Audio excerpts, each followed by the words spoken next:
चलिए आज बात करते हैं भारत के इतिहास की उस एक घटना की जिसने पूरे देश को अंदर तक झकझोर कर रख दिया था। ये कहानी सिर्फ एक भयानक अपराध की नहीं है, बल्कि उसके बाद उठे एक जबरदस्त जन आक्रोश की है और उस बदलाव की है जिसने हमारे समाज और हमारे कानूनों पर एक बहुत ही गहरी छाप छोड़ी। ये सब कुछ शुरू हुआ दिल्ली की एक सर्द रात में। तारीख थी 16 दिसंबर 2012। ये सिर्फ कैलेंडर की एक तारीख नहीं है, बल्कि एक ऐसी तारीख है जो भारत के जहन में हमेशा के लिए दर्ज हो गई। उस रात जो हुआ उसने सिर्फ एक जिंदगी को तबाह नहीं किया, बल्कि इसने पूरे देश में महिलाओं की सुरक्षा पर एक ऐसी बहस छेड़ दी जो आज तक चल रही है। उस रात जो हुआ वो वाकई में हमारी कल्पना से भी परे था। उसने क्रूरता की सारी हदों को पार कर दिया था। तो चलिए समझते हैं उन घटनाओं के सिलसिले को जिन्होंने इस पूरे मामले को जन्म दिया और एक तरह से पूरे देश को नींद से जगा दिया।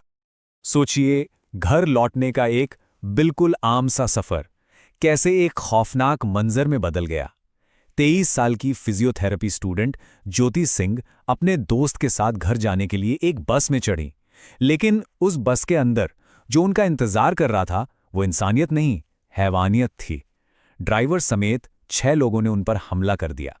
16 दिसंबर की उस काली रात से लेकर 29 दिसंबर को उनकी आखिरी सांस तक हर एक पल जिंदगी और मौत के बीच एक जंग थी।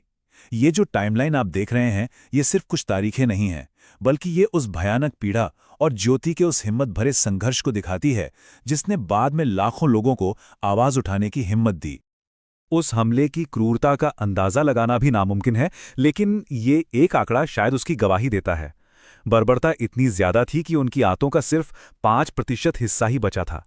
ये सिर्फ एक मेडिकल फैक्ट नहीं है, ये उस दर्द का सबूत है जिसे सहते हुए भी वो आखिरी सांस तक लड़ती रहीं। और ज्योति की ये जो व्यक्तिगत पीड़ा और उनका जो संघर्ष था, उसने जैसे पूरे देश के सोए हुए गुस्से को एक आवाज दे दी। अब ये मामला सिर्फ एक पुलिस केस नहीं रह गया था, ये एक राष्ट्रीय आंदोलन बन चुका था जिसकी आग भारत के हर शहर, हर गली तक पहुंच गई थी।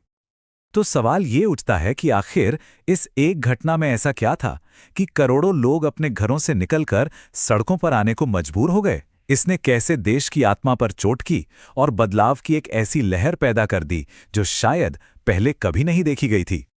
दिल्ली से लेकर मुंबई तक, कोलकाता से लेकर चेन्नई तक, हर जगह लोग सड़कों पर थे।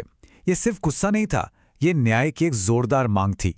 लोगों ने हमारे मौजूदा कानूनी सिस्टम पर सवाल उठाए और महिलाओं की सुरक्षा के लिए और भी सख्त कानूनों की मांग की। ये बदलाव की एक बहुत ही ताकतवर पुकार थी। और सड़कों पर उमड़े इस जन सैलाब के दबाव ने ही एक हाई प्रोफाइल कानूनी लड़ाई की नींव रखी। पूरा देश, सचमुच पूरा देश ये देख रहा था कि क्या हमारा सिस्टम न्याय दे पाएगा। तो इस लड़ाई का नतीजा क्या निकला, चलिए ये समझते हैं। तो इस मामले में जो 6 आरोपी शामिल थे उनका अंजाम अलग अलग हुआ। 4 को मौत की सजा सुनाई गई, एक आरोपी ने ट्रायल के दौरान ही जेल में आत्महत्या कर ली और जो 6ठा आरोपी था वो नाबालिग था, इसलिए उसे सिर्फ 3 साल के लिए सुधार गृह भेजा गया। और हाँ, इस आखिरी फैसले पर देश में बहुत लंबी बहस भी चली और फिर सालों की लंबी कानूनी प्रक्रिया और कई अपीलों के बाद साल 2020 में उन 4 दोषियों को तिहाड़ जेल में फांसी दे दी गई। इसी के साथ इस दर्दनाक मामले का जो कानूनी अध्याय था वो तो खत्म हो गया, लेकिन इसकी विरासत हमेशा के लिए जिंदा रह गई। कानूनी लड़ाई खत्म होने के बाद भी इस केस का जो असर था वो खत्म नहीं हुआ। असल में ये भारत के लिए एक ऐसा मोड़ साबित हुआ जिसकी गूंज आज भी हमारे समाज और हमारे कानूनों में सुनाई देती है। तो आइए देखते हैं कि असल में बदला क्या क्या।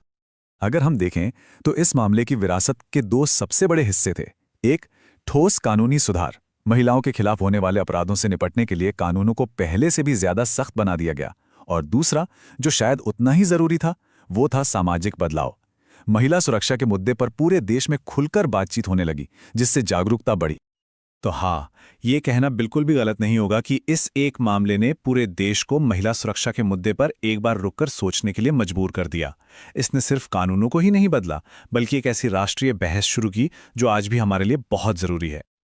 और आखिर में हम एक बहुत जरूरी सवाल पर आके रुकते हैं। कानून बदल गए, समाज में जागरूकता भी पहले से ज्यादा है, लेकिन क्या जमीनी हकीकत पूरी तरह से बदल गई है? इस घटना के इतने सालों बाद महिलाओं की सुरक्षा की चुनौती में हम कितना आगे बढ़े हैं और अभी कितना लंबा सफर बाकी है? ये एक ऐसा सवाल है जिस पर हम सभी को सोचने की जरूरत है।